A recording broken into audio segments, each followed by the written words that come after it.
O tema da minha pregação hoje é ansiedade. Se você puder ler comigo, Filipenses 4, versículo 6 até o versículo 9. Olha o que a Escritura vai dizer, o que o Senhor diz a mim e a você. Não andeis ansiosos de coisa alguma. Aqui Paulo já começa arrebentando com a gente, né? Está dizendo, voe. Mais fácil a gente voar do que não andar ansioso. Não andeis ansiosos de coisa alguma. Em tudo, porém, sejam conhecidas diante de Deus as vossas petições, pela oração e pela súplica, com ações de graças. E a paz de Deus, que excede todo entendimento, guardará o vosso coração e a vossa mente em Cristo Jesus. Finalmente, irmãos, tudo que é verdadeiro, tudo que é respeitável, tudo que é justo, tudo que é puro, tudo que é amável, tudo que é de boa fama, se alguma virtude há e se algum louvor existe, seja isso que ocupe o vosso pensamento. O que também aprendestes e recebestes e ouvistes e vistes em mim, isso praticai, e o Deus da paz será convosco. Até aí, tá bom, olha para cá. Como vencer a ansiedade? Eu tenho certeza que você sabe do que eu estou falando. Você é ansioso. Nós somos ansiosos. Por mais que nós tenhamos uma ordenança de não andar ansioso, às vezes parece que é algo maior do que nós. Não é à toa que a OMS, a Organização Mundial de Saúde, colocou o Brasil em primeiro lugar, não no ranking do futebol, mas no ranking de ansiedade. Os brasileiros são o povo mais ansioso que existe. Eu tenho certeza que é verdade. Porque eu me conheço e porque nós nos conhecemos. Eles não estão errados. Você sabe que a ansiedade ela atinge toda a esfera, seja social, não importa quanto você ganha, não importa qual a sua classe financeira, se tem muito, se tem pouco, não importa a faixa etária. Nós vemos hoje em dia crianças com crise de ansiedade. Não é algo que vem apenas aos adultos, mas em todos os segmentos religiosos também. A ansiedade está por todo lugar, infelizmente. Agora a questão é, o que é ansiedade? Ansiedade é nada mais, nada menos do que preocupação. Preocupação com as coisas que ainda não aconteceram, estão lá na frente. E nós já estamos pensando, nós não antecipamos os problemas, nós sofremos por antecedência, igual o peru de Natal, morre sempre de véspera. Percebeu que a maioria de nós somos assim? Nem aconteceu as coisas e nós já estamos preocupados. É aquela mulher que está lá, ai meu Deus, esse mundo caído, o que será do meu filho? Daí você pergunta, quantos anos tem o menino? Não, nem casei ainda, nem estou grávida, estou pensando quando eu tiver. Consegue perceber como ela começa a morrer antes da hora, ficando angustiado. E aqui, o sentido literal de ansiedade, a palavra que Paulo usa aqui no grego, significa apertar o pescoço, sufocar, esganar, asfixia. Se você já tomou um mata-leão, você sabe como que é, né? Isso é ansiedade. Nos causa um nó na garganta e não nos deixa respirar direito. Mas a questão é, o que produz ansiedade? Paulo, na carta dele aos Filipenses, ele vai dizer no capítulo 1 que muitas circunstâncias nos deixam ansiosos. Várias. Por exemplo, Paulo tinha tudo para andar ansioso. Sabe por quê? Ele tinha um sonho de ir a Roma, diz a Escritura. E ele sabia que era a vontade de Deus que ele fosse a Roma. E ele foi a Roma. Só que ele não foi a Roma como missionário. Diz a Escritura que ele foi a Roma, sabe como? Como prisioneiro. Ou seja, circunstâncias totalmente adversas. Então, o que acontece ao nosso redor pode sim nos deixar ansiosos, preocupados. Eu sei que todos nós ou vivemos, ou vivem, ou viverão momentos de ansiedade. Quando você fica grávido, no meu caso, o casal, né? Não o homem, o casal, é um misto de felicidade e ansiedade. É uma alegria, né? Ai, uma criancinha, não vejo a hora de estar no meu braço. Daí dá 5 minutos, você começa a lembrar, nossa, fralda, leite. Ai, meu Deus, vou mandar para a escola. O que vai ser dele? Jesus amado! E você não consegue diferenciar as suas reações. É um misto de felicidade com alegria. E tristeza, e angústia. As finanças podem nos trazer ansiedade. A perda de um emprego. Se você tem família, você sabe o quão triste e doloroso é ficar desempregado. Saber que o Danoninho vai acabar e você não tem mais dinheiro para comprar. Saber que o leite está na última caixinha e a criança já está pensando na mamadeira que ela vai mamar. E você, o que fazer agora? Essas coisas nos deixam ansiosos. É uma vida emocional fragilizada, enfermidade na família, É horrível. A preocupação é grande. Relacionamentos fragilizados, luto, amizades rompidas. Todas essas coisas nos fazem ficar ansiosos. Paulo tinha tudo para ficar ansioso aqui na carta dele aos Filipenses. Porque ele tinha o desejo de ir para Roma. Era a vontade de Deus que ele fosse a Roma. Ele foi da maneira que ele não esperava. Você já passou por aqueles momentos que talvez alguém que deveria estar ao seu lado vira as costas para você? Alguém que na verdade você esperou que iria te apoiar, começa a te criticar. Aquela pessoa que em vez de te encorajar no momento de fragilidade, é a primeira a apontar o dedo para você e colocar você para baixo. Isso deixa angustiado, ansioso. Paulo ele vai dizer aqui em Filipenses 4:2 que dentro da igreja havia problemas. Imagina para o pastor. Você acha que o pastor não fica angustiado, ansioso com problemas que acontecem dentro da igreja? Paulo está lá falando, tinha duas irmãs brigando na igreja. Não tapa, né? Espero que não. Mas Paulo está dizendo, olha, eu rogo, eu não estou nem pedindo, irmãs do céu, pensem concordemente, meu Deus do céu. Ele cita o nome da Cíntia e Vodka. Olha, eu rogo para vocês, irmã, pelo amor de Deus, para de briga vocês duas. Pastor fica com problema, fica ansioso. Em Filipenses capítulo 2, ele diz que havia partidarismo dentro da igreja. Pessoas que buscavam o holofote, que buscavam ser visto entre os homens, em vez de deixar Deus ser visto. As pessoas murmuravam o tempo todo. Não está muito diferente da nossa igreja e das igrejas de hoje, né? Os problemas são o mesmo. Dificuldade de relacionamento gera estresse, angústias e, consequentemente, ansiedade.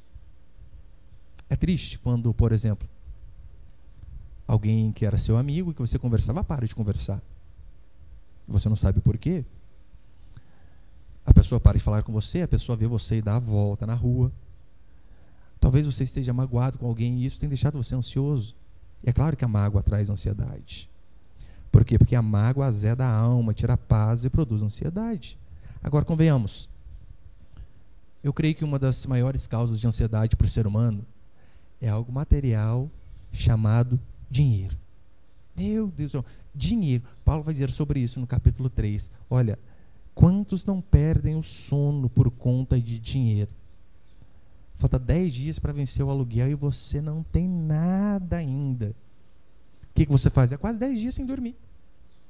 Ansiedade, de fato, quase mata. Imagina hoje no país com basicamente 12 milhões de desempregados. Se você é um pai de família, você vive andando ansioso, preocupado com as coisas. Ou se você comete um erro no serviço.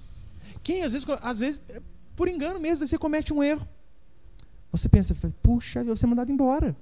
E como que eu vou arrumar serviço numa sociedade dessa? Isso vai nos deixando ansioso. É o filho que talvez esteja dando algum problema, que você não consegue colocar ele na linha. Mas a Escritura diz que a ansiedade é algo inútil. Sabe por quê? Nós não podemos fazer nada. Nós não conseguimos acrescentar um côvado à nossa estatura. Ele está falando, olha, você não consegue nem fazer o seu cabelo ficar branco ou preto, sem coloração, sem tinta, claro, né? Naturalmente falando. Você não consegue fazer nada. Adianta ficar ansioso pelas coisas de amanhã? Não adianta. O ansioso, ele pega o problema que é de amanhã e traz para hoje. Se você faz isso, você vai viver com problemas. É o que a Escritura diz. Basta a cada dia o seu mal. Daí você fica preocupando lá na frente. Ai, meu Deus, quando meu filho fizer 18 anos. Ele tem quanto? Estou grávida. Não adianta. Espera. Não traga os problemas de amanhã para hoje, senão isso vai acabar matando você de ansiedade e angústia. Mas a ansiedade é um sinônimo claro de que nós tiramos os nossos olhos de Deus. A pessoa ansiosa é aquela pessoa que, por momentos, ela deixa de focar o tamanho do Deus que ela serve e começa a olhar na circunstância que está ao redor dela.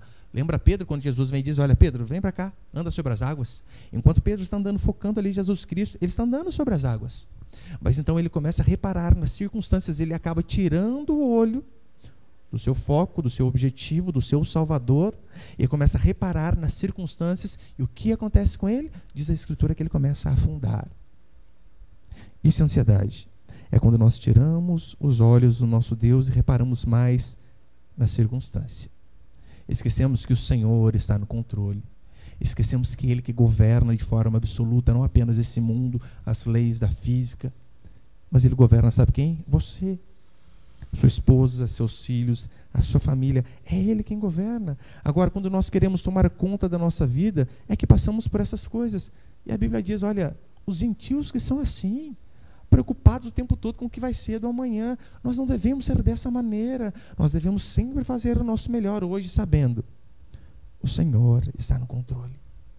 A minha vida e a minha família estão nas mãos do Senhor. Quando você fica ansioso, você está dizendo o seguinte: eu acredito em Deus, mas que Ele tem todo o poder para fazer tudo, talvez não. Em outras palavras, é isso que você está dizendo. Não, eu creio em Deus, até vou à igreja, mas... Puxa, Deus curar essa enfermidade da minha mãe, daí já é demais, né? Deus abriu uma porta de emprego com 12 milhões de empregados. Deus converteu meu filho, daí não sei não. Deus é poderoso, mas para fazer essas coisas eu tenho lá minhas dúvidas. Lembrando que a Escritura diz que é mandamento. Não andar ansioso. Não é sugestão. Olha, se possível não ande. Não, é mandamento. Não ande ansioso. Mas é claro, não basta o apóstolo Paulo dar ordem, não basta Jesus dar ordem, não basta eu e você sabermos que é mandamento. É necessário saber que a ansiedade é pecado. Sabe por quê? Ansiedade é incredulidade. Incredulidade. E incredulidade, a Escritura diz que é pecado. Eu quero passar aqui apenas 3 princípios de como nós podemos vencer a ansiedade. Não tem o primeiro, né? Samuel, dá uma pausa aí, volta. O outro filho não está fazendo ainda, aprendendo. O primeiro princípio é o seguinte. Primeiro princípio de como vencer a ansiedade. Aprenda a orar corretamente. A primeira coisa que você precisa aprender é orar, meu irmão. Senão você não vence a ansiedade. Versículo 6, você pode acompanhar comigo? Filipenses 4, 6. Diz assim a palavra do Senhor. Não andeis ansiosos de coisa alguma.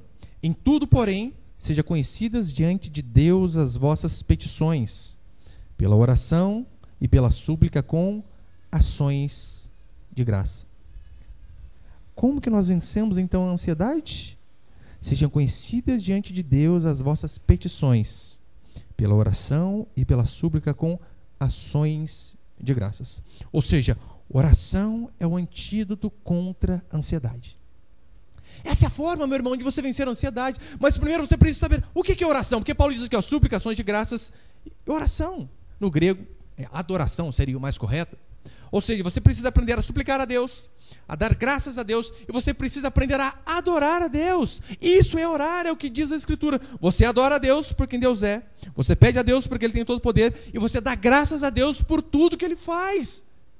É isso que eu e você precisamos aprender. É assim que nós oramos, quando nós olhamos o tamanho do nosso Deus, e por conta disso nós adoramos o nome dEle, dizendo, Senhor, bendito seja o Teu nome, que pode todas as coisas. Com base nisso nós fazemos as nossas súplicas, dizendo, Senhor, tem misericórdia da minha família, Senhor, cuida da minha vida, Senhor, cura, Senhor, abre a porta.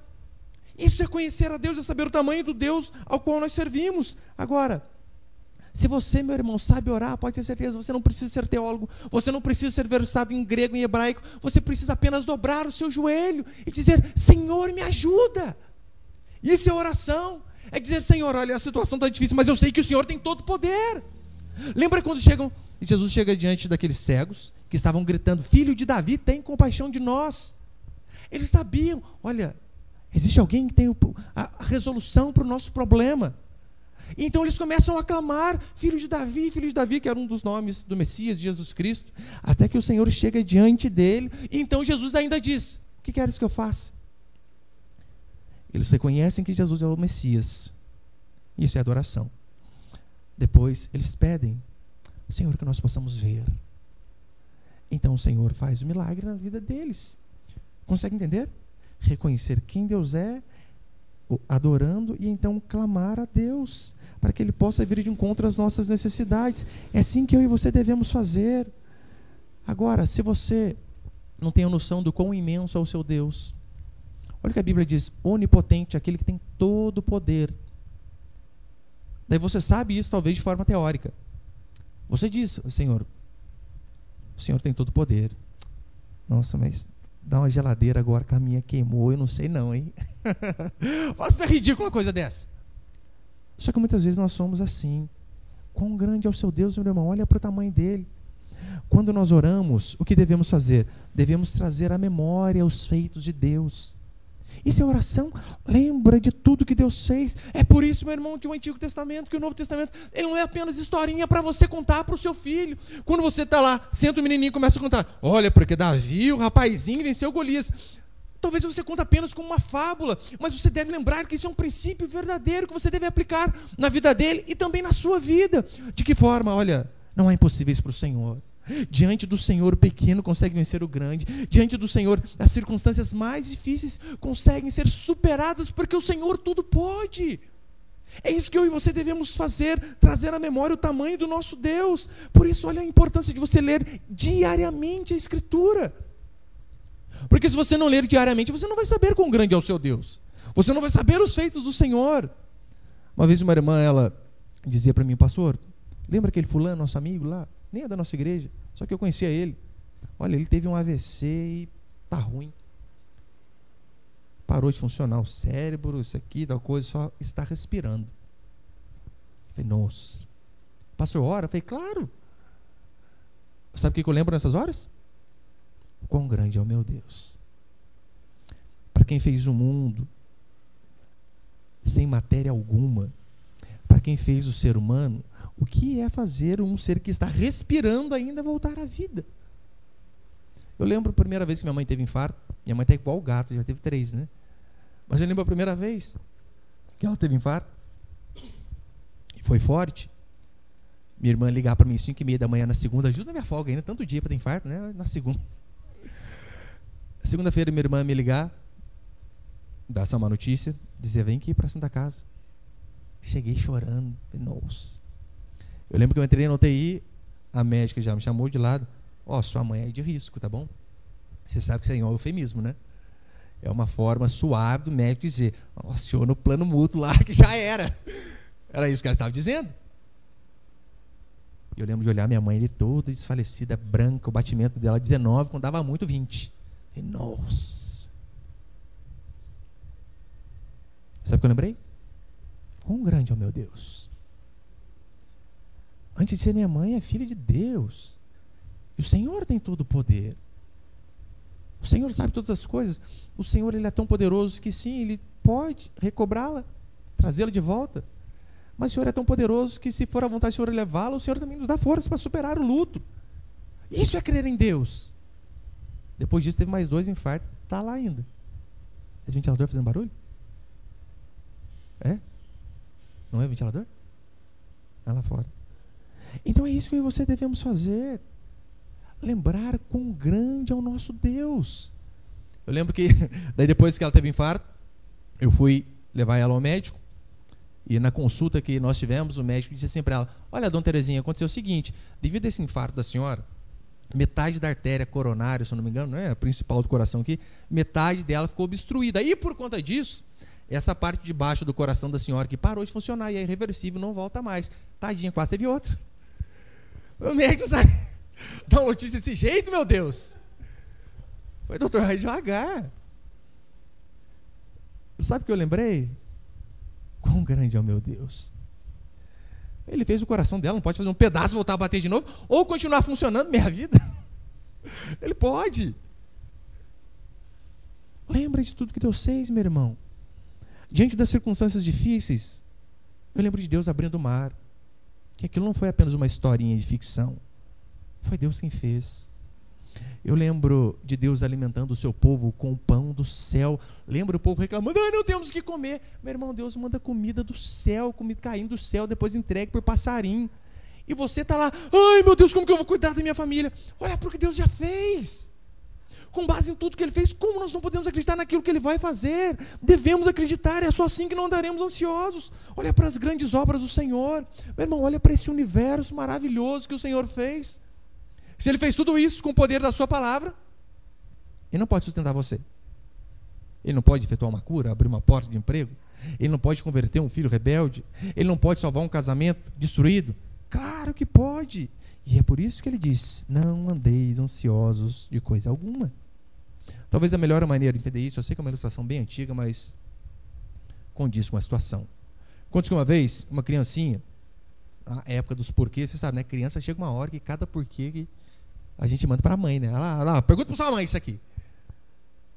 E o menininho perguntou assim para o pai dele: pai, qual o tamanho de Deus?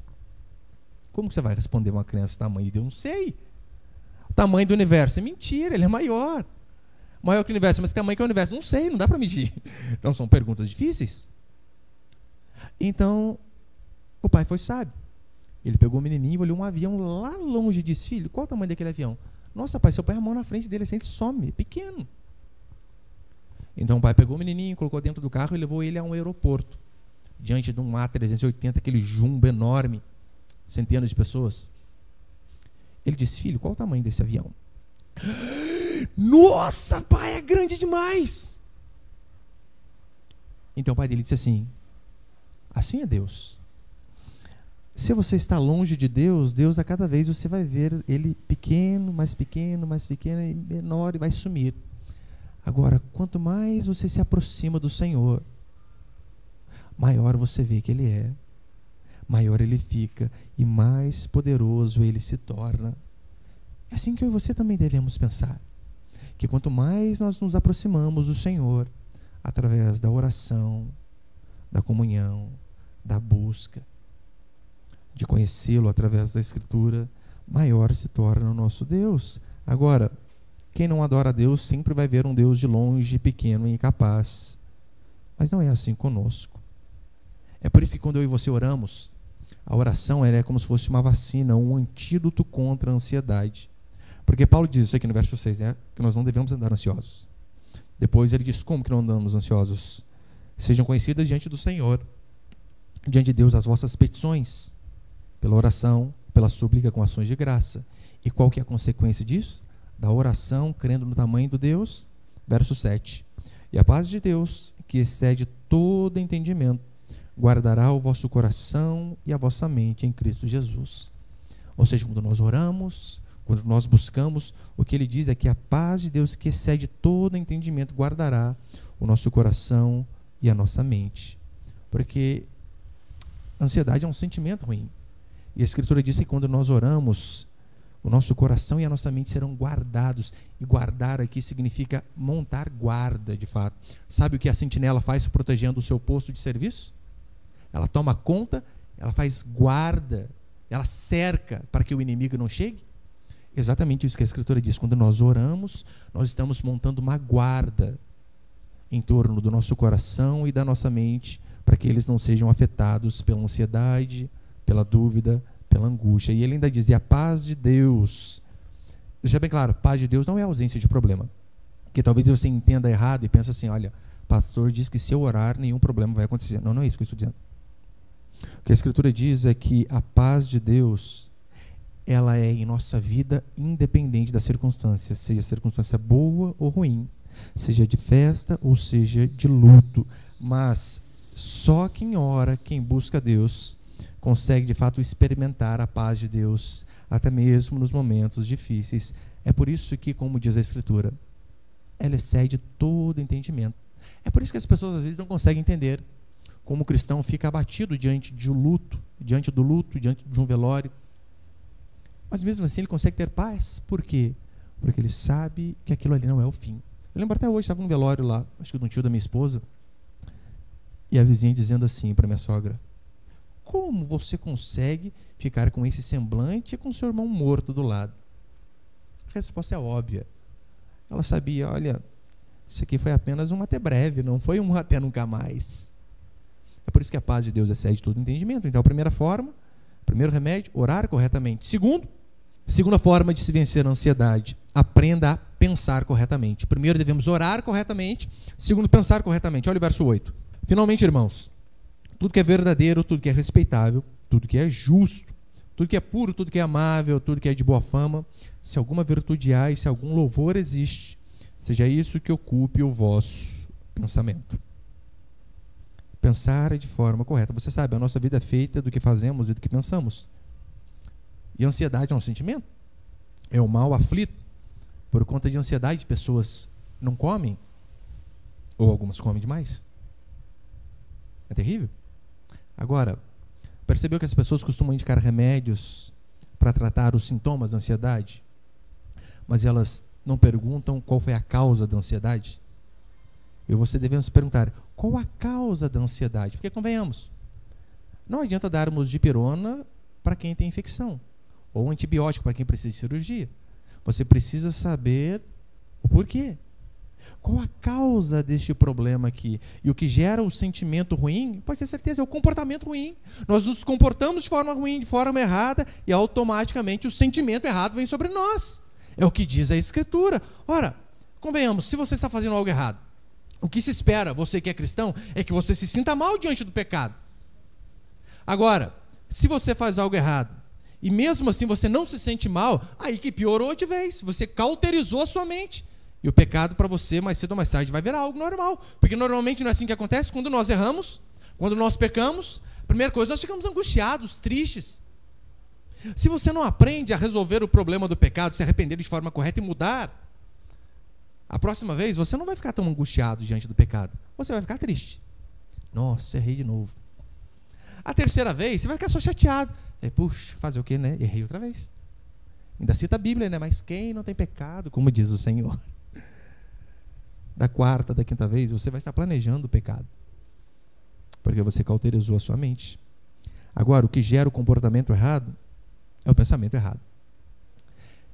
É não conhecer a Deus como Deus verdadeiramente é. Paulo diz assim em 2 Coríntios, criei por isso é que falei.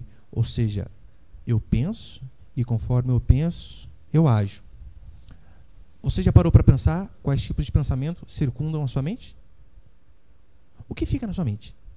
Quais são as coisas que fazem parte do seu entendimento? O que anda na sua cabeça? Quais seus valores? Quais verdades norteiam a sua vida? Isso é de suma importância, porque é isso que vai dirigir você.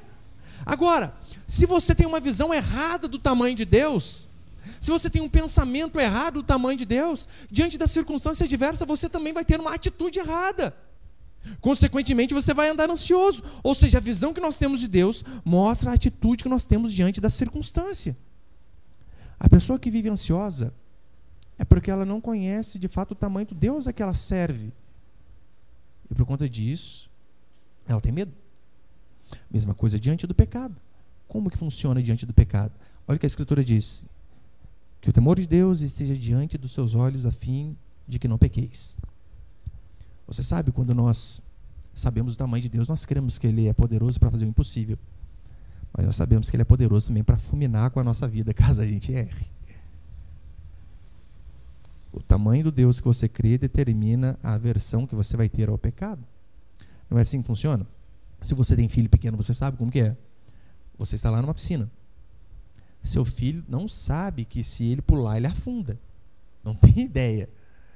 Mas se você está ali, você abre os braços e diz, pula com o pai. Ele nem pensa, ele vai com tudo. Por quê? Porque ele confia no pai. Nós somos assim em relação a Deus. Isso é conhecer a Deus. O filho que conhece o pai, ele sabe, meu pai não vai deixar eu morrer, meu pai vai me salvar. Mas o mesmo filho que sabe que, olha, se eu pular o meu pai me pega, ele sabe, se eu errar o meu pai me mata. Se eu fizer isso, esses dias que o meu irmão falou para mim, olha, acho que o filho do irmão disse, o irmão comentou, por que você não faz tal coisa? A resposta dele, não quero morrer? Meu pai acaba com minha vida. É claro, né? Não acabar de matar, mas ele sabia que ia tomar umas boas, umas varadas. Você não resolve o problema da ansiedade com remédio, com livro de autoajuda. Você resolve o problema da ansiedade a partir do momento que você muda os seus pensamentos em relação a Deus. A partir do momento que você aprende a conhecer de fato quem é Deus. Mude os conceitos que alimentam a sua mente. Aprenda a conhecer de fato quem é Deus e o tamanho do seu Deus. E automaticamente você vai se ver livre da ansiedade. Olha o que Paulo diz em Romanos 12:2. Transformai-vos pela renovação da vossa mente. Ou seja, nós somos transformados de acordo com a mente. Você vai para a Escritura, você lê a Escritura, você estuda a Escritura e com base nisso você vê. Assim é Deus. E com base no conhecimento que você tem de Deus, você olha para a circunstância e diz, essa circunstância não é páreo para o meu Deus. Consegue ver a importância do conhecimento de Deus para não andar ansioso? Eu sei que talvez você diga assim, pastor, mas eu creio em Deus, só que mesmo assim, pensamentos ruins vêm sobre nossa cabeça. E vem, pastor? Claro que vem. Claro que vem. Mas é aquela máxima, né? Pensamentos ruins podem vir sobre nossa cabeça? Claro que pode.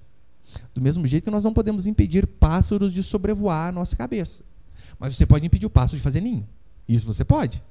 Tá vendo ele fazer um ninho na sua cabeça, dando um monte de galho, você vai deixar? Você arranca. Em relação aos pensamentos ruins que sobrevêm sobre nós, é a mesma coisa. Às vezes vem aquele sentimento depressivo, de angústia, de morte, e você fica ali, ai, é verdade, eu não sou ninguém, ai, eu errei de novo, ai, por que que a minha vida é assim, o do outro não é, ai, eu sou ninguém. Esse dia eu vi um texto lá, no Facebook, eu sou um fracasso total. O que uma pessoa dessa quer, meu irmão? Você é uma bênção, criatura, vontade de colocar, você é mesmo. Fica colocando isso aí no Facebook, vai orar. Vontade é grande, né? Mas a gente preserva a amizade. Mas você percebeu que a pessoa que coloca uma frase no Facebook, eu sou um fracasso total, ela está ajudando o passarinho a construir um ninho, é só isso que ela está fazendo. Pensamentos ruins, vem, mas eu e você não podemos deixá-lo permanecer. É como Paulo diz em Efésios, os dardos inflamados do maligno. Ou seja, quando vem pensamentos, meu irmão, ruins sobre a nossa mente, que eu e você devemos combatê-los usando a Escritura. Quem nunca aqui teve pensamento de matar o chefe, né? Você está lá na hora do almoço, daí você está vendo um engenheiro que manda você fazer uns negócios meio louco, você está vendo a enxada do lado, você diz, é agora, é uma só na nuca. O engenheiro não sabe o que é colocar a mão na massa. Às vezes vem uns pensamentos meio suicidas, assim. O que nós fazemos? Combatemos com a Escritura. Não deixe, meu irmão, na sua mente pensamentos que não procedam de Deus. Mas a questão é, pastor, como eu sei se o pensamento está na minha cabeça é de Deus ou não? É só você ler o verso 8. Olha o que são pensamentos de Deus. Verso 8, novamente. Finalmente, irmãos, tudo que é verdadeiro. Você está pensando daquela mentidinha para ser promovido? Esquece. Quer saber se o pensamento é de Deus? É só você ler. Finalmente, irmãos, tudo que é verdadeiro, tudo que é respeitável, tudo que é justo, tudo que é puro. Daí você está pensando em colocar um galho no marido, na esposa, né? Tudo que é puro, tudo que é amável, tudo que é de boa fama. Se alguma virtude há e se algum louvor existe, seja isso que ocupe o vosso pensamento. Se alguma coisa contrária a esses mandamentos estão na sua cabeça, são pensamentos que não procedem do Senhor. E você deve combatê-los de que forma? Pensando de fato em coisas boas, amáveis, respeitáveis. É assim que eu e você fazemos. É por isso que você precisa prestar atenção em quem você ouve, o que você assiste e aquilo que você lê. Porque essas coisas que formam o nosso pensamento. Daí você não sabe. Daí você está lá. Não tem problema nenhum assistir a Globo, né? Por mim que arranque a Globo. Ainda mais agora o Bolsonaro está fazendo um acordo lá com o pessoal, com o árabe, né? Que pega uns, explode tudo, brincadeira. Mas ele está lá. Você fica assistindo uma emissora podre. Daí você não sabe por que você está aceitando talvez a diversidade dentro da sua casa. Quando eles dizem diversidade, eles estão dizendo o embaitolamento da sociedade. É isso que eles estão dizendo. Não tem problema. Homem com homem, mulher com mulher, homem com criança. E esse é o próximo. Pastor, pedofilia já é demais. Espere e aguarde.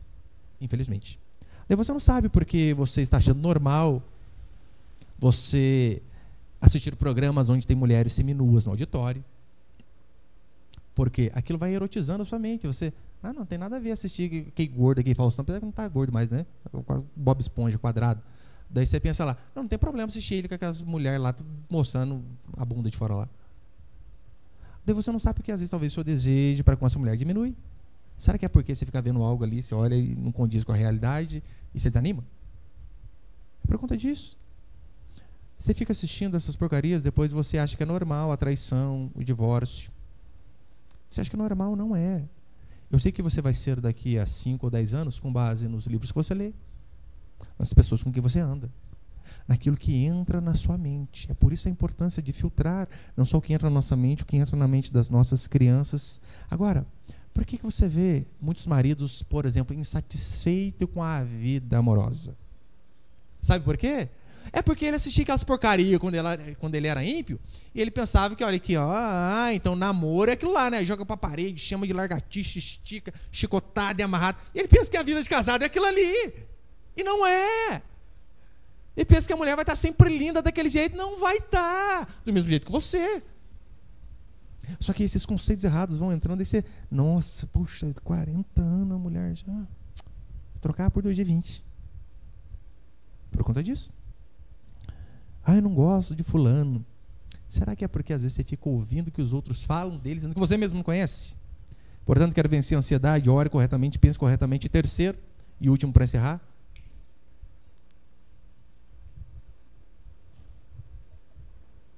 terceira forma de vencer a ansiedade: aprenda a agir corretamente. Você aprende a orar corretamente. Você aprende a pensar corretamente. E você aprende a agir corretamente. Versículo 9, Paulo vai dizer assim: o que também aprendestes, ou seja, você aprendeu já, né? Aprendeu a orar corretamente, aprendeu a pensar corretamente. O que aprendestes e recebestes e ouvistes e vistes em mim, isso praticai, e o Deus da paz será convosco. Ou seja, aprenderam, agora faz o quê? Pratica. Convenhamos, meu irmão, conhecimento é algo fabuloso, é uma grande bênção. Tanto é que Paulo, em Atos 26, diz a Escritura que ele está diante de Festo, governador, e olha o que o governador diz para ele: ah, Paulo, essas muitas letras te fazem delirar. Ou seja, Paulo, você está lendo demais, está estudando demais, está ficando biruta. Em contrapartida, hoje em dia, pelo menos a maioria dos pastores, eles vão para o outro extremo. Olha, está vendo? Ó? Muita letra faz ficar louco, delira. Ainda citam aquele versículo fora de contexto. A letra mata. E o que nós vemos hoje é um culto à ignorância. O conhecimento é bênção. Tem que ter. O máximo que você puder. Todavia, não basta apenas saber, é necessário praticar aquilo que se sabe. Ainda que seja pouco. É necessário que nós venhamos praticar aquilo que aprendemos, aquilo que você aprende sobre a Escritura. Se você, meu irmão, não colocar em prática, de nada adianta. Convenhamos, todo culto é um aprendizado. É por isso que na nossa igreja não tem culto de ensino. Porque todo culto tem ensino, meu Deus do céu. Como que as pessoas não entendem? Já viu? O domingo de manhã é culto de ensino. O da noite não tem ensino? Então não é culto. O culto deve ter ensino. Seja de algo que você não sabia, ou seja de algo que você já sabia. Ou seja, de alguma outra forma, ou você vai aprender algo novo, ou você vai relembrar aquilo que você já sabia, mas você está saindo ali aprendendo algo. Agora, se você apenas guarda o conhecimento intelectual e você não pratica, pode ter certeza, é mais peso e condenação sobre sua vida, é o que diz a palavra do Senhor. Mais juízo, mais rigor, porque quem mais conhece, quem mais é dado, mais é cobrado. Por isso a importância de você aprender e pensar assim: olha, como eu coloco isso daqui em prática? Essa é a forma de se ver livre da ansiedade. É você aprender o que a Escritura diz e praticar. Olha, algumas semanas atrás eu preguei 2 domingos sobre vida financeira. E eu falei, o que é verdadeira teologia da prosperidade? Acorde cedo, vá trabalhar e gaste menos que ganha. Resumindo. Se você não pratica, não adianta. Se você continua ganhando 1.000 e gastando 1.200, você pode ser fiel no dízimo, no trízimo. Não vai adiantar. Você vai quebrar. Nós ouvimos algumas quartas atrás sobre diaconia, sobre serviço. Agora, se você ouve a palavra, nossa, é verdade, né? Temos que servir a Deus na igreja de várias formas. Mas você não põe a mão na massa, você apenas absorveu o conhecimento. Você não colocou em prática. Preguei sobre o amor ao próximo, mas se você não chama o fulano que não vai com sua casa tomar café, não adianta. Você precisa colocar em prática aquilo que você aprendeu. Ou seja, você não é apenas o que você sente ou o que você fala, você é aquilo que você faz, meu irmão. Não adianta você dizer, eu estou sentindo que eu preciso ajudar mais. Mas não consegue nem ser fiel com o seu dízimo. Vai ajudar de que jeito? Eu estou sentindo que eu preciso, pastor, ser mais santo. Mas você não consegue nem apertar o botãozinho power da TV quando começa a passar aqueles programas sujos, imundos, erotizados? Que jeito? Ai, pastor, eu preciso ser santa porque as mulheres da Bíblia eram santas. Mas você vai para a piscina, para a praia de biquíni? Que jeito? Não pode? Pastor, uma vez eu me perguntou para ele, pastor, biquíni é pecado? Óbvio que é. Um parênteses, estamos no calor agora. Qual que é a diferença do biquíni, da sunga, para cueca e para calcinha e sutiã? Qual? É só material. E o exemplo da Escritura é claro, o ensinamento. Nosso corpo tem que ser coberto. Custa por um maiô com short? Homem, custa de bermuda com aquela camisetinha surfista? Não há problema. Tem alguns que vão para extremo, dizendo, crente não pode ir para a praia. É ruim, hein? Vai, se tiver casa lá, você me chama. Vou junto. É bênção. Mas o nosso corpo não foi feito para mostrar, independentemente do lugar. Então quer dizer, se você fazer uma visita a uma tribo indígena, você vai ficar sem roupa, então. Pastor, é a cultura de lá. Não. O que nos guia é a palavra do Senhor. Olha, tem algumas irmãs que estão grávidas em nosso meio e outras que amamentam. Você que é mãe, você não pode amamentar o seu filho em público. Pastor, mas é uma demonstração de carinho de mãe para com o filho. Não, você está mostrando o seu seio, irmã, não pode. Você precisa se retirar e ir para um lugar reservado. É isso que diz a Escritura. Ah, mas está cheio, vai para o banheiro, cobre, joga uma toalha, vem de burca para o culto, sei lá. Mas não mostra. Mostra apenas para o seu marido. O nosso corpo foi feito para ser coberto. Ah, eu preciso de uma esposa mais dedicada. Mas não consegue respeitar o marido? Nunca tem tempo para os filhos? Eu preciso de um marido mais dedicado. Cara, mas troca os 4 pneus do carro e não paga progressivo para a mulher? Que jeito? Ponha em prática o conhecimento que você tem. Não devemos apenas ser ouvintes, mas praticantes da palavra do Senhor. Porque é isso que a Escritura diz, para encerrar. Quando você pratica a palavra de Deus, o que acontece é que nós blindamos o nosso coração e a nossa mente da ansiedade. Ou seja, aprenda a orar de forma correta. Aprenda a pensar de forma correta, mas pratique aquilo que você aprendeu, senão de nada vai adiantar. Agora, quando você usa esses recursos da palavra do Senhor, o que a Bíblia diz é que você vai experimentar 2 coisas. Primeiro, que você vai experimentar a paz de Deus. Segundo, que você vai experimentar a companhia do Deus da paz. Porque tem uma diferença. Até para nós, filhos de Deus. Nós que somos cristãos, há uma diferença entre paz com Deus e paz de Deus. Não é apenas a preposição. O que é paz com Deus, pastor? Paz com Deus é a paz de Romanos 5:1. Justificados, pois, mediante a fé, temos paz para com Deus, mediante Jesus Cristo. A paz com Deus, ela não é um sentimento. Você sentir que eu estou em paz com Deus. Não, você crê que o sangue de Jesus te lava de todo o pecado. Você crê que Jesus Cristo morreu para pagar a sua dívida impagável que você tinha. Se você acredita nisso, você não precisa sentir, você não precisa chorar, você não precisa rodopiar. Você precisa apenas crer, e então a Bíblia diz que a paz com Deus vai fazer parte da sua vida. Ou seja, você não está mais em inimizade contra Deus, porque é isso que o pecado fez. O pecado nos colocou em inimizade contra Deus. E quando nós cremos no sangue regenerador de Jesus Cristo, na sua obra expiatória, o que a Bíblia diz é que nós temos paz com Deus, no sentido de que um dia, quando nós chegarmos diante do Senhor, diante do juízo, nós podemos ficar em paz. Por quê? Porque o nosso Senhor nos justificou. Isso é paz com Deus. Não precisa sentir, você precisa crer. A paz de Deus é diferente. A paz de Deus tem a ver com sentir. Sabe por quê? A paz de Deus tem a ver com relacionamento. E você, meu irmão, só vai conseguir ter a paz de Deus quando você exercitar, ter intimidade com Deus através de estar mais tempo junto com Ele. Através de diariamente conhecê-lo através da Escritura, da oração, das reuniões da igreja.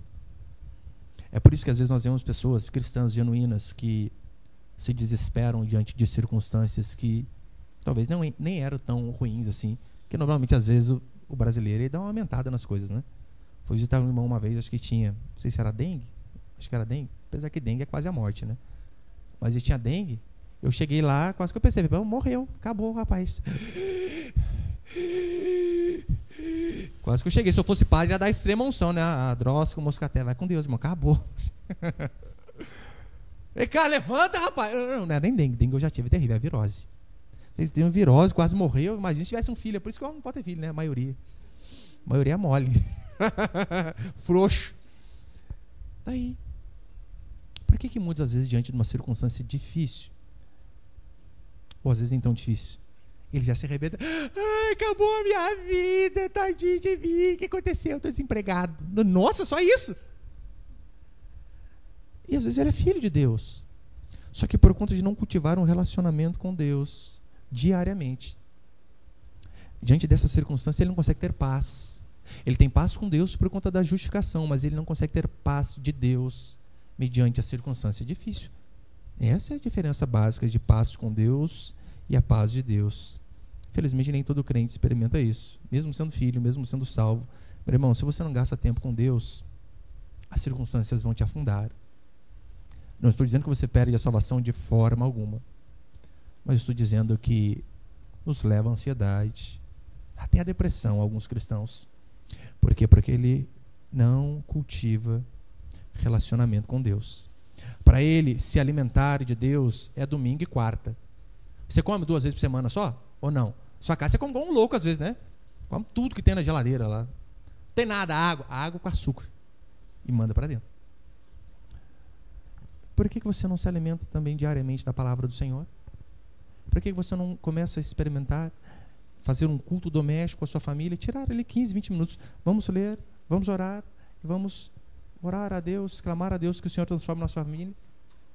É assim que nós somos blindados, é assim que experimentamos a paz de Deus. A paz de Deus é quando na hora da dificuldade, da tribulação, você se coloca diante de Deus em adoração, súplica e ações de graça, dizendo: o mar se levantou contra mim, mas o meu Deus está no controle. E só aqueles que têm a paz de Deus conseguem. A paz de Deus faz uma muralha ao nosso redor. É isso que eu e você devemos fazer. Esse é o remédio para a ansiedade, meu irmão. O sangue de Jesus, ele nos traz paz para com Deus. Mas o conhecimento do nosso Deus nos faz ter a paz do Senhor mesmo em meio a circunstâncias difíceis e automaticamente nos faz vencer a ansiedade. Agora, se você quer esse remédio para a sua vida, não há outro caminho. Se você quer viver livre desse estrangulamento que te sufoca, que acaba com você, você precisa conhecer o Senhor mais e mais. Saber que o Deus que tudo governa, governa a sua vida. Que não tem um fio de cabelo na sua cabeça que cai se não for a vontade do Senhor. Você deve orar. Como diz Paulo, não andei ansioso de coisa alguma, mas devemos fazer conhecidas diante de Deus as nossas orações, pela súplica e por ações de graça. Faça isso. Talvez você está aqui, mas tem circunstâncias que estejam te sufocando. Você precisa dizer: Senhor, me ajuda. Senhor, tem misericórdia da minha família. Senhor, tem misericórdia do meu filho. Essa é a única forma. O que você pode fazer para que essa circunstância mude? Orar, suplicar, adorar, dar graças, conhecer a Deus a cada dia. Se você fizer isso, o que diz a Escritura é que a paz de Deus, que excede todo entendimento, guardará o nosso coração e a nossa mente. Daí quando vier aqueles pensamentos ruins na sua cabeça, lembra do tamanho de Deus, lembra quem Deus é, lembra o Deus a quem você serve, lembra que o Deus de Abraão, de Isaac e de Jacó é o mesmo Deus que você serve. Ponha em prática tudo aquilo que você aprende, porque se você apenas absorve conhecimento e você não pratica, de nada vai adiantar. Você pode ter a paz com Deus, mas você não vai ter a paz de Deus para você vencer a ansiedade. Mas que o Senhor nos dê a graça de não sermos apenas ouvintes, mas também praticantes da palavra dele. Amém, meus irmãos?